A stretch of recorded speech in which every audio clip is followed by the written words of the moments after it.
Pembagian paket sembako oleh pemerintah Kota Banjarmasin, rupanya sebagian masih ada yang belum sampai ke warga di Kota Seribu Sungai ini. Sehingga pemerintah kota, khususnya yang bertugas gugus COVID-19, diminta untuk benar-benar melakukan pendataan pada warga yang terdampak secara ekonomi pada virus corona ini.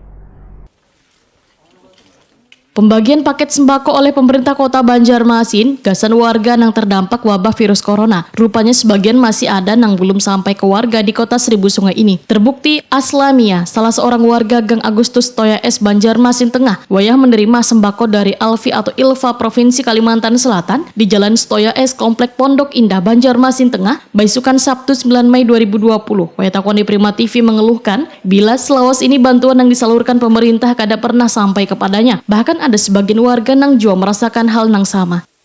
Semua COVID ini cepat berlalu. Amin. Amin. Terbantu loh Bu dengan adanya nih Bu, bantuan ini. Terbantu sekali. Ya kau rancaki Bang. Kita rancaki bantuannya ya kalau sebabnya nih banyak bantuannya nih kada menyampai.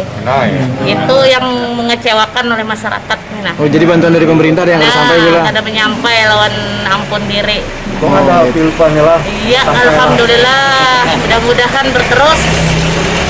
Alfi ini yang membantu lawan masyarakat yang tidak mampu. Keluhan ini pun didengar Wan ditanggapi anggota DPRD Banjarmasin, Saud Nathan Samosir. Politisi PDI Perjuangan ini pun meminta kepada pemerintah kota khususnya yang bertugas di gugus COVID-19 untuk benar-benar melakukan pendataan pada warga yang terdampak secara ekonomi pada virus corona ini. Dinas Sosial juga diminta untuk memberikan arahan mulai tingkat RT Wan Lurah untuk menentukan warga yang harus dimasukkan sebagai penerima paket sembako tersebut. Menurut kabar yang didapat ujar Saud Nathan Samosir, ada sebagian RT yang gagal memahami syarat yang diberikan pemerintah bagi warga penerima paket sembako terdampak virus corona ini, sehingga ada sebagian warga yang akhirnya tertinggal dalam pendataan. Nah, kalau saya sih sebenarnya hampir setiap hari ada di lapangan untuk memonitor keadaan ataupun bagaimana pelaksanaan PSBB itu sendiri, termasuk pembagian sembako. Memang hal ini sudah pernah saya sampaikan kepada teman-teman di DPRD bahwa proses pembagian sembako itu belum sampai kepada masyarakat, tidak tepat sasaran. Jadi yang berhak mendapatkan tidak dapat, yang tidak berhak mendapatkan.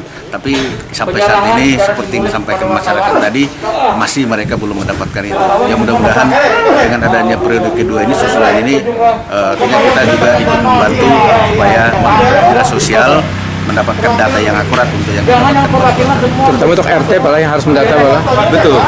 Jadi harusnya pemerintah itu melalui dinas sosial menyampaikan kepada RT, karena yang memberikan data itu kan RT. Kalau mereka tidak paham persyaratan-persyaratan, karena ada persyaratan macam-macam. Ada yang hanya ojol, tidak ada yang pedagang atau warung, atau ada belangko yang hanya khusus warung, ojolnya tidak ada. Saud Nathan Samosir menyatakan hampir saban hari turun ke lapangan untuk memonitor pembagian paket sembako ini. Bahkan diakuinya masih didapati ada sebagian warga yang belum mendapatkan bantuan dari dampak wabah virus corona ini.